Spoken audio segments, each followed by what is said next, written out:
అనుమానం లేదు.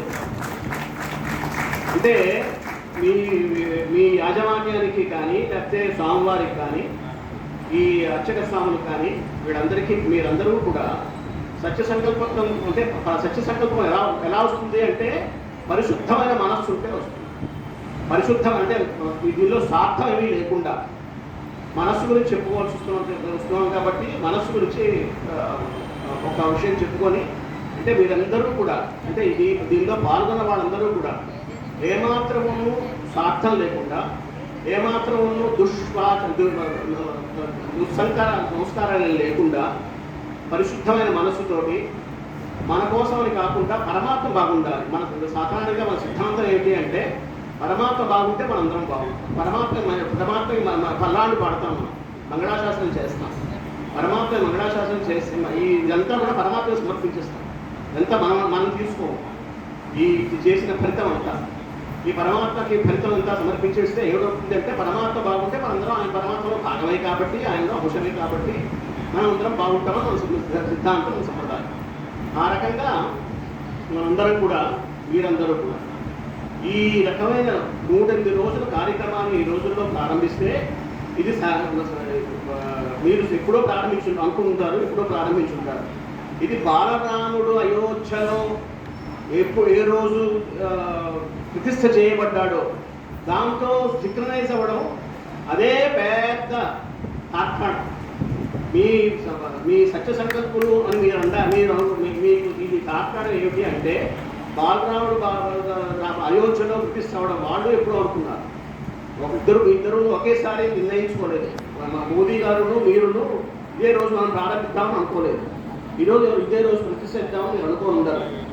అయినా కానీ ఆ రామచంద్రపు అయోధ్యలో ఏం చేసి ఉండడానికి ప్రతిష్ఠ జరగడానికి మీరు ప్రారంభించడానికి అది ఎప్పుడు మనకి తోసవుతుంది అంటే భగవద్ భాష్యకారుడు 13వ రోజు ఆయనకి తిరునక్షత్రం ఆ రోజుతో మీకు ఆల్మోస్ట్ కంప్లీట్ అవుతుంది ఇదంతా ఈ కార్యక్రమం అంతా. ఇలాంటి కార్యక్రమం 108 రోజులు అంటే ఎక్కువ 112 రోజులు ఈ కార్యక్రమాన్ని మీరు కనిపెట్టి సక్రమంగా నిర్విఘ్నంగా కొనసాగిస్తున్నారు అంటే మీకు పరమాత్మ మీద పరిపూర్ణమైన విశ్వాసం ఉంది. పరమాత్మ యొక్క అనుగ్రహం పరిపూర్ణంగా ఉంది మీ దగ్గర మీ మీద అని నేను పూర్తిగా నమ్ముతున్నాను. ఇంకా దీనికి కారణం ఏంటంటే శుద్ధమైన మనస్సు అనుకున్నాం. అంటే మనస్సు అంటే రావణాసురుడు అని చెప్పేసి అనుకున్నాను కూడా. అంటే మనస్సుని సీతమ్మ తల్లి అంటే ఈ ఒక జీవాత్మకిని పరమాత్మకిని అడ్డుగా వచ్చేది మనస్సు ఇంద్రియాలు మనస్సు వల్ల ఈ జీవాత్మ పరమాత్మ నుంచి వేరు చేయబడతాడు. ఈ జీవాత్మ లోపల ఉంటుంది. జీవాత్మ పరమాత్మ పక్కనే ఉంటుంది. రామచంద్ర ప్రభు సీతమ్మ తల్లి పక్కనే ఉంటారు. కానీ వాళ్ళకి దూరం కనిపించింది మనస్సు ఇంద్రియాలు అంటే విషయవాసన అంటే మారుచులు అని చెప్తుంది. ఈ మనస్సుని అందువల్ల మనస్సు అపహరిస్తుంది. జీవాత్మ అంటే జీవాత్మ ప్రవృత్తిని మనస్సు అపహరిస్తుంది. అదే చేసింది రామాయణ సందర్భంలో. అలా చేసినప్పుడు సీతమ్మ తల్లి తత్కస్య సంశుభవేదని తాను ఆ మనస్సుతో అంటే రావణాసుడితో పోరాడడానికి ఆవిడ సీతోభవన్ముత అన్నది దత్తోపదశాన అనొచ్చు. కానీ ఆ ప్రయత్నం చేయకుండా రామచంద్ర ప్రభు పూర్తిగా శరణాగతి చేసి ఆ రావణాసురుని నిగ్రహించే ప్రయత్నాన్ని నిగ్రహించే రెస్పాన్సిబిలిటీని రామచంద్ర ప్రభుకి అప్పగించింది. ఆవిడ మనం చేయాల్సింది ఇంతే. మనం మనసు నిగ్రహించలేమా అంటే భగవద్గీతలో శ్రీకృష్ణ పరమాత్మ చెప్తాడు. మనసు కంట్రోల్ చేసే విధానాలు ఏవో చెప్పి ఇంద్రియాలని వెనక్కి తీసుకో ఏదో చెప్తాడు. స్థితప్రజ్ఞావస్థ 4 స్టేజెస్ చెప్తాడు. 55, 56, 57, 58 శ్లోకాల్లో 2వ సాంఖ్య యోగంలో 2వ అధ్యాయంలో చెప్తాడు. చెప్పి ఇవన్నీ చేసినా కూడా నువ్వు మనస్సు నిగ్రహించలేవయ్యా. విషయా వినివర్తంతే విరాహారస్య దేహినః రసవర్జ్యం రసోప్యస్య పరం దృష్ట్యా నివర్తతే అంటాడు. అంటే అర్థం ఏంటి అంటే విషయా అంటే ముందు పైనుంచి వచ్చే విషయ వాసనలన్నింటినీ కంట్రోల్ చేసుకోవచ్చు మనం. కళ్ళు మూసుకొని చెవులు మూసుకొని అన్నీ చేసుకున్నా కూడా. కానీ ఏమిటవుతుందంటే లోపల మనస్సులో పాత వాసనలు ఉంటాయి. మనస్సులో 3 భాగాలు ఉంటాయని చెప్తారు.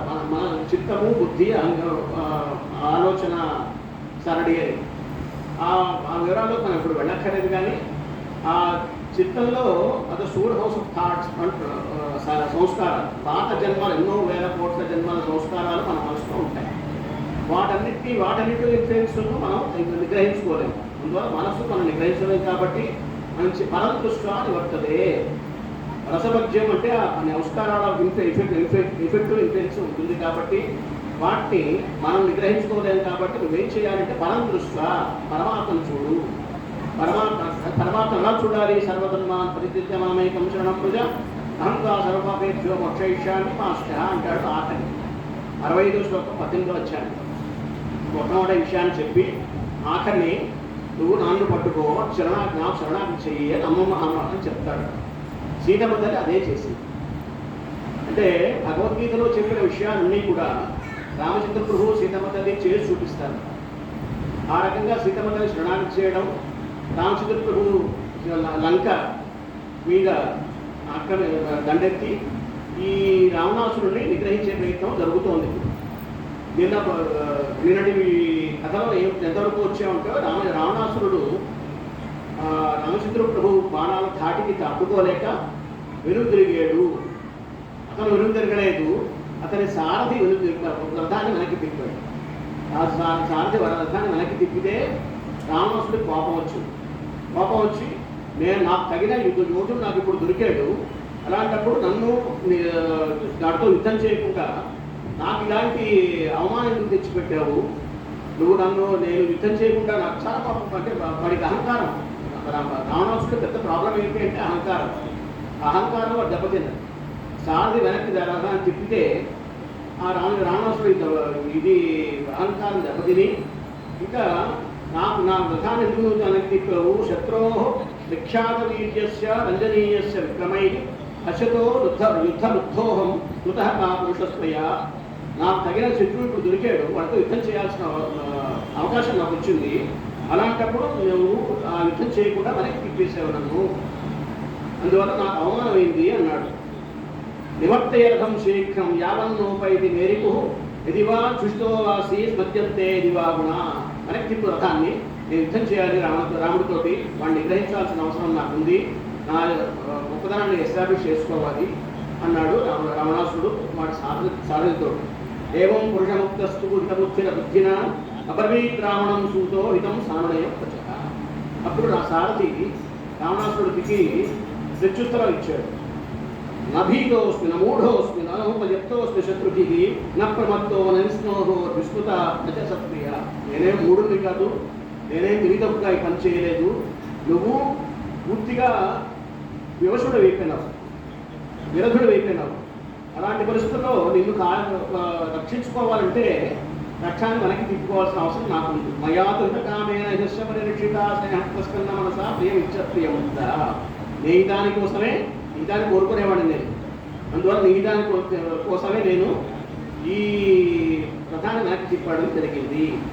దేశకాలౌ చ విజ్ఞేయో రక్షణాని గీతాని చ దైన్యం ఖేదశ్చ హర్షశ్చ రజనశ్చ బలాబలం స్తరణిమ్నాని భూమేశ్చ సమాని విషమాణి చ యుద్ధకాలశ్చ విజ్ఞేయ పశ్చాంతరదర్శనం ఉభయానాపయాన చ స్థానం ప్రత్యవసర్పణం సర్వమేతదస్తైన రహస్యైన జ్ఞేయం రథకౌటుంబిన. రథసారథికి ఇవన్నీ తెలియాలి. ఎప్పుడు ముందుకెళ్ళాలో, ఎప్పుడు వెనక్కి వెళ్ళాలో, నేల ఎలా ఉందో, ఏ ఆయుధాలు ఎక్కడున్నాయో, అవతలవాడి శత్రువు యొక్క బలం ఎంతో, మన బలం ఎంతో, మనం ఎలాంటి పరిస్థితుల్లో ఉన్నామో, వాడు ఎలాంటి పరిస్థితుల్లో ఉన్నారో, వాడికి సాయం ఏమైనా ఉందా, మనకి సాయం ఏమైనా అక్కడి నుంచి వస్తుందా, ఈ విషయాలంటే సారికి తెలుసుండాలి. నాకు నీ పరిస్థితి తెలిసింది, నువ్వు ఓడిపోతున్నావు, ఇంకా మరో దెబ్బ తింటే పడిపోతావు అన్న విషయం నాకు తెలిసింది. అందువల్ల నేను రథాన్ని వెనక్కి తిప్పి నీ హితం కోసమే చేయాల్సి వచ్చింది అని చెప్పేసి చెప్పాడు. సమయా స్వేచ్ఛయా వీర అధోయం ఉపవాహిత పత్రుస్నేహ ప్రీతేన మయేదం అద్భుతం ఇగో. నేను ఈ స్వేచ్ఛ నా కోసం నేను ఏ స్వతంత్రమైన ఉద్దేశంతో నిన్ను వెనక్కి ఈ రథాన్ని వెనక్కి తిప్పలేదు, నీ రక్షణ కోసమే ఇలా వెనక్కి తిప్పాను అని రావణాసుడితో చెప్తే ఆ సారథి సంతుష్టస్తేన వాక్యేన రావణస్తస్య సారథే విశస్యేనం బహువిధం యుద్ధరుద్ధో బ్రవీదం. ఇంకా ఆ మాటలకి సాటిస్ఫై అయినాడు రావణుడు. అయ్యి ఇంకా వెనక్కి తిప్పు, రాముడితో యుద్ధం చేస్తాను నేను